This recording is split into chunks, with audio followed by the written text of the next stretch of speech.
টি-20 বিশ্বকাপের ফাইনাল নিয়ে আলোচনা করতে এই স্টুডিওতে আমার সঙ্গে আছেন ক্রীড়া সম্পাদক রাকিবুল হাসান। রাকিব ভাই, আপনাকে স্বাগত। ধন্যবাদ। ডেভিড মিলার তো ম্যাচের গতিপথ পাল্টে দিয়েছেন। এখন পর্যন্ত প্রত্যাশা কি সাউথ আফ্রিকাকে এগিয়ে রাখছেন কিনা?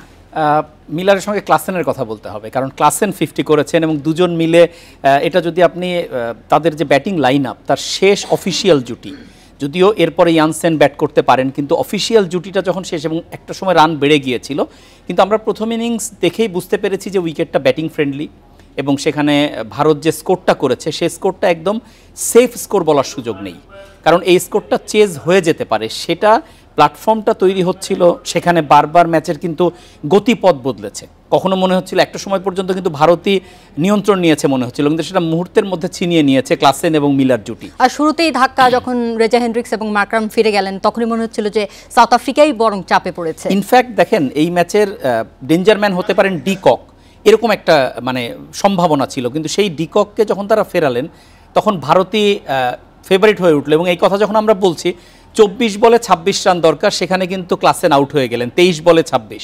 মানে late drama is going on, সোজা কথা হচ্ছে এইটা, কারণ ম্যাচটা কিন্তু সহজ বানিয়ে ফেলেছে। আপনি 24 বলে 26 রান ক্লাসেন মিলার উইকেটে, এরকম একটা জায়গায় চাপে পড়ার কোনো দরকার নাই, কিন্তু সেখানেও একটা অনেক বাইরের বল চেস করতে যেয়ে ক্লাসেন তার উইকেটটা থ্রো করলেন। আমি একদম স্ট্রেট এই শব্দটা ব্যবহার করব, থ্রো করা, এবং যে কারণে কিন্তু লেট ড্রামা, যেটা আমি বলছিলাম যে এখন 5 উইকেট পড়ে গেল, এখানে যদি বুমরার ওভার বাকি আছে, সবকিছু মিলে আবার একটা নাটক কি হবে শেষ পর্যন্ত আমি জানি না। আউটের মতো সেরকমই হতাশাজনক ছিল কিন্তু ডিককের আউটটাও। ডেফিনেটলি ডিকক তো আগে তাকে ফেরানোর মাধ্যমে ভারত ম্যাচে ফেরে, কিন্তু ভারতের ম্যাচ থেকে আবার এটাকে সাউথ আফ্রিকার ম্যাচে নিয়ে যায় হচ্ছে এই জুটিটা, এবং সব কিছু সহজ করার পরে সেই লেট ড্রামাটা এখন শুরু হলো। এই ড্রামার শেষ আমরা হয়তো এই যত খেলা করতে করতেই বিশ্বকাপের ফাইনালটা শেষ হবে, সেখানে সাউথ আফ্রিকার প্রথম নাকি ভারতের দ্বিতীয় টি-20, এটার অপেক্ষায় আমরা থাকবো, কিন্তু অবশ্যই ম্যাচের শেষ ওভার পর্যন্ত নাটকটা থাকছে বলে আমার মনে হয়। ফাইনাল ম্যাচটা ভীষণ রকম উত্তেজনাকর হচ্ছে, যেটা আপনি বলছিলেন যে প্রায় কয়েক ওভার পরপর ম্যাচের গতিপথ পাল্টাচ্ছিল। বিরাট কোহলি ভারতের ইনিংসে একটু ফিরি, ভারতও কিন্তু শুরুতে ভালোই চাপে পড়েছে। রোহিতের পর তাদের দ্বিতীয় উইকেটও 0 রানে ফিরেছে, কিন্তু বিরাট কোহলি একটা দুর্দান্ত ইনিংস খেলেছেন। পুরো টুর্নামেন্টে যেখানে তিনি 50 দেখা পাননি, সেখানে ফাইনাল ম্যাচে উনি 76 রানের একটা ইনিংস খেলেছেন। দেখেন, পুরো টুর্নামেন্টে তার রান ছিল 75 সব ম্যাচ মিলে, আর আজকে এক ম্যাচেই তিনি 76 করেছেন। বড় প্লেয়ার দেখেন বড় ম্যাচের অপেক্ষায় থাকে, বড় মঞ্চ, মানে তাদের কাছে এই অফ ফর্মগুলো, একটা কথাই আছে যে class is permanent, form is temporary. ফলে বিরাট কোহলির এটা একটা পেন্ডিং ছিল, তিনি খেলেছেন। তবে যেটা হয়েছে যে আমি আবার বলছি, ফাইনালে তারা টস জিতে ব্যাটিং নিয়েছে, এবং ব্যাটিং নিয়ে যদি দলটাকে একদম সেফ উইনিংয়ের দিনে নিতে হয় তাহলে এটা 200-র আশেপাশে নিয়ে যেতে হয়, যেটা কিন্তু থেকে গেছে 177-এ। ফলে এই জায়গাটা, ইনফ্যাক্ট 176, 177 হচ্ছে টার্গেট। এই জায়গাটা একটু আনসেফ কন্ডিশন, যে আনসেফ কন্ডিশনটা এখন সাউথ আফ্রিকা এক্সপ্লয়েট করছে। কারণ আপনি উইকেট যখন ব্যাটিং ফ্রেন্ডলি হয়, আপনি শেষ ছক্কাগুলো যদি দেখেন, সাউথ আফ্রিকার 3-4টা ছক্কা স্টেডিয়ামের ছাদে যেয়ে লেগেছে, মানে কতটা পারফেক্ট টাইমিং ব্যাটে হচ্ছে। ফলে এরকম একটা পরিস্থিতির মধ্যে ফাইনালটা এগিয়ে চলেছে, এবং শেষ মুহূর্তে আসলে ইট ইজ এনিবডিজ, মানে লাস্ট স্নায়ু যারা রাখতে পারবে তারা।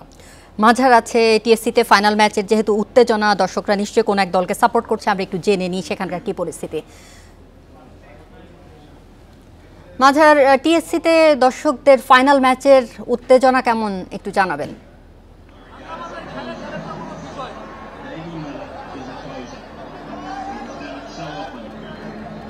অবশ্যই আপনি ফাইনাল বলছিলেন, যেমনটা হওয়ার কথা ফাইনাল ম্যাচ তেমনটাই হচ্ছে, এবং সমর্থকরা কিন্তু সেই সেলিব্রেট করছে না এখনো, তবে সবাই বসে আছে, অপেক্ষা করছে আরো ক্লোজ ম্যাচটা হোক, আর ভালো ম্যাচ হোক।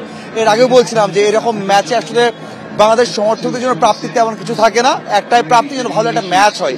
এই যে আমার পেছনে অনেক সমর্থক এসেছে, যেমনটা টিএসসিতে এর আগে হয়েছে যে বাংলাদেশের বিগ ম্যাচ হয়, বাংলাদেশ বড় ম্যাচ খেলে বা বাংলাদেশ ম্যাচ হলে এমন সমর্থক হয়, এবং এত দর্শক হয়েছে, অনেকেই পেছন থেকে খেলা দেখতে পারছেন না, অনেকে যে যার মতো করে দেয়াল টপকে আশেপাশে যে এখানে চা খাওয়ার জায়গা আছে সব জায়গাতে কিন্তু যে যার মতো করে একটু হলে খেলা দেখছে। তার মানে এই খেলা থেকে একটাই প্রাপ্তি আছে সমর্থকদের, সেটা হচ্ছে ভালো একটা ম্যাচ হবে। এখন পর্যন্ত কিছুক্ষণ আগে মনে হয়েছে যে সাউথ আফ্রিকা একেবারে ইজি জিতে আছে, এখনো তারা এগিয়ে আছে, নিশ্চিতভাবে এগিয়ে আছে। তারপরেও আরো একটা উইকেট যদি হারায় সাউথ আফ্রিকা, যে অপেক্ষায় হয়তো বা ভারতের সমর্থকরা এখনো আছে যে ডিককের একটা বড় উইকেট বা পরপর দুটো নিয়ে গেলে হয়তো বা কাম ব্যাক করবে, সেই সম্ভাবনা নিয়ে অনেকেই অপেক্ষা করছে। অন্যদিকে সাউথ আফ্রিকার সমর্থক যারা রয়েছেন তারা কিন্তু এখন উদযাপন শুরু করে দিয়েছেন। এক কথায় আপনি বলছেন ফাইনাল ম্যাচ নিয়ে যে উত্তেজনাটা সেটা কিন্তু প্রত্যেকটা ওভারেই দেখা গেছে। কখনোই দেখা যায়নি যে এক দল একবার আপার হ্যান্ডে আছে আর এক দল একদম ব্যাকফুটে চলে গেছে, এমনটা হয়নি। সেই দিক দিয়ে এখন পর্যন্ত সবাই উপভোগ করছে এবং শেষ পর্যন্ত সবাই সেটাই চাইছে যেন এই ম্যাচটা আরো বেশি ক্লোজ হয়, আরো বেশি শেষ ওভার পর্যন্ত যা কেউ 3 উইকেটে অথবা কেউ 3 রানে বা 4 রানে জিতুক, এরকম একটা উদযাপন, একটা ভালো একটা ম্যাচও মনে রাখার মতো। এছাড়া কিন্তু বাংলাদেশের সমর্থকদের তেমন কিছু পাওয়ার এখান থেকে নেই এবং আমি দেখেছি, এখনো দেখছি সেই শুরু থেকে সবার মধ্যেই কিন্তু একটা ফাইনাল ম্যাচ দেখছি, সেই আমেজ কিন্তু আছে। মাঝার অনেক ধন্যবাদ আপনাকে। রাকিব ভাই, ম্যাচ আরো ক্লোজ হয়ে গেছে। 20 বলে 21 বলে 25 রান এইরকম, ইনফ্যাক্ট 19 বলে 23 রান, এখন 19 বলে 23 রান, তাহলে আরো কমে গেছে। মিলার আছেন, মিলারের সাথে পেস অলরাউন্ডার মার্কো জেনসেন। ঠিক এই জায়গায় এসে যদি কোনোভাবে সাউথ আফ্রিকা ম্যাচ থেকে ছিটকে যায় সেটা আসলে খুবই দুর্ভাগ্যজনক হবে। সেটা যদি হয় তাহলে তাদের নামটা একেবারে কি বলবো স্ট্যাম্প পেপারের মতো চোকার হিসাবে দিয়ে দেয়া যাবে, কারণ সেই একই ঘটনার একটা আশঙ্কা দেখা যাচ্ছে যেটা তারা যুগ যুগ ধরে তাদের পিছনে লেগে আছে। এবং বিশেষ করে এবার তো প্রথম ফাইনাল, এর আগে তো নকআউট স্টেজ মানে আমরা সেমিফাইনাল বা কোয়ার্টার ফাইনাল এগুলোকে বুঝি। তো নকআউট স্টেজেই আপনাকে স্নায়ুর মূল পরীক্ষাটা হয়। আপনি যত ভালোই গ্রুপ পর্বে খেলেন না কেন, যখন ওয়ান অফ ম্যাচ, মানে আপনি এই ম্যাচ জিতলে টিকে থাকবেন, হারলে বেরিয়ে যাবেন, এরকম জায়গায় সাউথ আফ্রিকা সবসময় তালগোল পাকিয়ে ফেলেছে। এটা নতুন না, সেই 1992 সালে যখন তারা নিষেধাজ্ঞা থেকে বেরিয়ে আসার পরে প্রথম ওয়ার্ল্ড কাপ খেললো, সেখান থেকে আজ পর্যন্ত, আমি তখন ওয়ানডে ওয়ার্ল্ড কাপ দিয়ে শুরু, এখন তো ওয়ানডে ওয়ার্ল্ড কাপের পাশাপাশি টি20 মিলে আজকে 2024-এ এসে তারা প্রথম একটা বিশ্বকাপের ফাইনাল খেলছে। 33 বছরের অপেক্ষা, ডেফিনেটলি।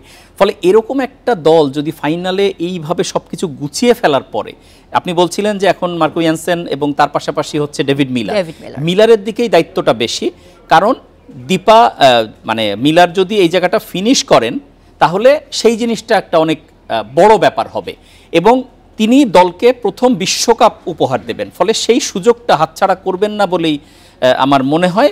তবে ভারতের এন্ড থেকে যদি বলেন, তারা যে উইকেটটা যে টাইমে নিয়েছে তাতে ম্যাচের রোমাঞ্চ বাড়িয়েছে এবং মাঝার টিএসসি থেকে যে কথা বলছিলেন যে মানুষ আসলে ফাইনাল কেমন দেখতে চায়, এই বিশ্বকাপে আমরা কিন্তু অনেক বেশি একপেশে ম্যাচ দেখেছি, প্রচুর এবং আমরা দুটো সেমিফাইনালই বলতে গেলে একেবারে হয়েছে এবং সেখানে ফাইনাল, এবং তার আগে কিন্তু রানের খরা দেখেছি, মানে টি20 মানুষ যে দেখে অভ্যস্ত সেরকমটা দেখা যায়নি। এবার টি20 ওয়ার্ল্ড কাপটা আসলেই সেরকম হয়েছে, মানে 4 ছক্কার সেই ফুলঝুরি টি20 পরিমাণটা অনেক কম, ঠিক আছে। তো ফলে সব মিলে ফাইনাল নিয়ে একটা যে হাইপ উঠেছিল যে ফাইনালটা অ্যাটলিস্ট এভাবে দেখতে চাই না, ফাইনালটা যাতে টি20-র মুডে দেখতে চাই, সেটা বোধহয় দর্শকদের সেই চাওয়াটা পূরণ হয়েছে। এবং দর্শক তো শুধু মাঠে উপস্থিত না, পুরো বিশ্বই যারা ক্রিকেট ফলো করে তারা সবাই দেখছে। এবং এইসব কথা যখন বলছি তখন 16 বলে 22 রান, সো ম্যাচটা আসলে একটা টাইট ফিনিশের দিকে যাচ্ছে। শেষ ওভারের রোমাঞ্চ চলছে, এখন নিশ্চয়ই হার্দিক পান্ডিয়ার লাস্ট ওভার হবে।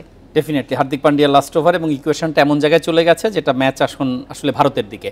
কারণ আপনি যদি একটু আগে, মানে কত দ্রুত একটা মোমেন্টাম চেঞ্জ হলো এটা বিশ্বাস করাও কঠিন। আপনার হিসাবটা ছিল 24 বলে 26, সেখান থেকে আসলে এই লেট ড্রামাটা হলো এবং যে ড্রামাটা পুরোপুরি ভারতের দিকে চলে গেল। এবং ওখান থেকে যদি আপনি ক্যালকুলেট করেন, আপনি ওখান থেকে যে ওভারগুলো হলো, মানে বল গেছে হচ্ছে 18টা, 3টা ওভার গেছে এবং সেখানে রান হয়েছে মাত্র 10, এবং যেটা এরকম একটা প্রেক্ষাপটে সাউথ আফ্রিকার সেই চোকার নামটাই মনে করিয়ে দিচ্ছে, আর কিচ্ছু বলার নেই। এবং এখন ডেভিড মিলার একপাশে আছেন, যদি মিলারই ফেস করবেন, ডেভিড মিলার যদি আউটস্ট্যান্ডিং কিছু না করেন, আউটস্ট্যান্ডিং বলতে এখন 16 করতে গেলে আপনাকে একাধিক ছক্কা বা বাউন্ডারি হাঁকাতে হবে যদি আপনি হিসাবের মধ্যে থাকতে চান, but it's not going to be easy. এবং আর্শদীপকে হ্যাটস অফ টু হিম, এবং বুমরা বিশেষ করে, মানে 18তম ওভার বুমরা যে ওভারটা করলেন, যে ওভারে তিনি 1 রান দিয়েছেন, 1 উইকেট নিয়েছেন, জাস্ট অবিশ্বাস্য। মানে একটা ম্যাচ উইনার কিভাবে বিল্ড আপ হয় সেটা বুমরাকে দেখলেই বোঝা যায়। ডেথ ওভার বোলিংয়ে ভারত বরাবরই পুরো টুর্নামেন্টে বুমরাকে এইভাবেই ব্যবহার করেছে এবং হিসাব যখন সহজ মনে হচ্ছে প্রতিপক্ষের কাছে তখনই ঘুরিয়ে দেওয়ার মতো। এবং টি20 বলা হয় ব্যাটারদের গেম, একটা ব্যাটারদের উইকেটে খেলা হচ্ছে, ব্যাটাররা ইনফর্ম উইকেটে আছেন, সেখান থেকে একজন বোলার ছিনিয়ে নিয়ে গেলেন ম্যাচ। সো এটা কি বলবো, মানে হয়তো যদি ভারত জেতে হয়তো ম্যান অফ দ্য ম্যাচ দেওয়া হবে বিরাট কোহলিকে তার 76 রানের ইনিংসের জন্য, কিন্তু আপনি যদি ম্যাচের ইম্প্যাক্ট বিচার করেন, স্রেফ এই 18তম ওভারের জন্যই ম্যান অফ দ্য ম্যাচ হতে পারেন জাসপ্রীত বুমরা। সো ফলে এখানেই হচ্ছে খুব ইন্টারেস্টিং। মানে মাঝে মাঝে মনে হয় যে যারা ম্যাচ বিচার করেন, অ্যাডজুডিকেটর যারা, তাদের আসলে এই বিষয়গুলো দিয়ে তারা একটা সারপ্রাইজিং সিদ্ধান্ত নিতেই পারেন, কারণ এই ম্যাচ মনে হয় প্লেয়ার অফ দ্য ম্যাচ দেওয়ার সাথে সাথে ইম্প্যাক্ট প্লেয়ারেরও এখন সেই জন্য এরকম চালু করেছে। কারণ আপনি যদি দেখেন এই ওভার না হলে ওই ৭৬ তো কোনো কাজে আসে না, এটাই তো বাস্তবতা। ফলে ম্যাচ কোথায় ঘুরলো, ঠিক একইভাবে আপনি সেমিফাইনালে যেয়ে দেখবেন যেখানে আকসার প্যাটেলের একটা ক্যাচ, যে ক্যাচটা ম্যাচটার মোমেন্টাম ঘুরিয়ে দিয়েছিল অস্ট্রেলিয়ার সঙ্গে। ফলে এই যে ইম্প্যাক্ট, আমরা যখন এই কথা বলছি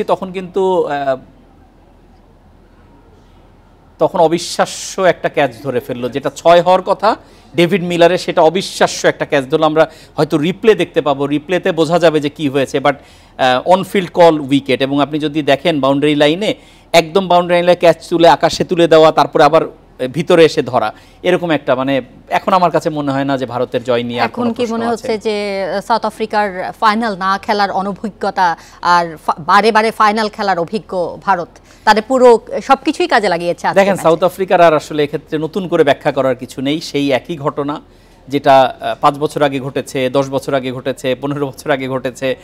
সেই 99 ওয়ার্ল্ড কাপে আপনি ক্লুজনার ডোনাল্ডের সেই ম্যাচ টাই হয়ে অস্ট্রেলিয়ার কাছে ছিটকে যাওয়া, সবকিছুই ফিরে আসছে। এবং তবে বেশি প্যাথেটিক হলো এর আগে তো আর ফাইনাল খেলার সুযোগ পাইনি, মানে আগেরগুলো ছিল ফাইনালের আগে, এবার ফাইনাল খেলা, কিন্তু পার্থক্য হলো না, ক্যারেক্টার সেই এখানেই থেকে গেল। এবং এমন একটা প্রেক্ষাপট, যে প্রেক্ষাপটে সাউথ আফ্রিকা শুধু নিজেদের দোষ দেওয়া ছাড়া আর কাউকে দোষ দিতে পারবে না, but as well as hats off to India, তাদের কথাটাও বলতে হবে এই জন্যে যে এরকম ম্যাচ থেকে যে ফিরে আসা যায় সেটার একটা গল্প লিখলো তারা। এবং তাদেরও কিন্তু বিশ্বকাপ জয় ছিল সেই 2011-তে ওয়ানডে বিশ্বকাপ, তারপরে কিন্তু কোনো বিশ্বকাপে তাদের মানে শিরোপা নেই। অ্যাজ ওয়েল অ্যাজ আইসিসির ইভেন্ট যখন আপনি ধরবেন, 2013 চ্যাম্পিয়ন্স ট্রফিতে তারা লাস্ট জিতেছে, আমার কতদিনের গ্যাপ, 13 বছর আগে বিশ্বকাপ, 11 বছর আগে শেষ ট্রফি আইসিসি ট্রফি, লাস্ট ইয়ারে নিজেদের মাঠে ওয়ার্ল্ড কাপের ফাইনালে হেরেছিল। ফলে ভারতের জন্য এটা অত্যন্ত জরুরি ছিল। এবং চারিদিকে এনটি ভারত অনেক কথা, আইসিসি নিয়ে তাদের প্রভাব নিয়ে অনেক কথা বলা হয়, কিন্তু এই ম্যাচ বুঝিয়ে দেয় যে ভারতের ক্রিকেটটা কোথায় চলে গেছে, তারা ডিফারেন্স কিভাবে ক্রিয়েট করে সেটা এই ম্যাচ বুঝিয়ে দিল। ফলে এটা নিয়ে আর নতুন করে বলার কিছু নেই, এবং একেবারেই ওয়েল ডিজার্ভড টিম বলা যায়।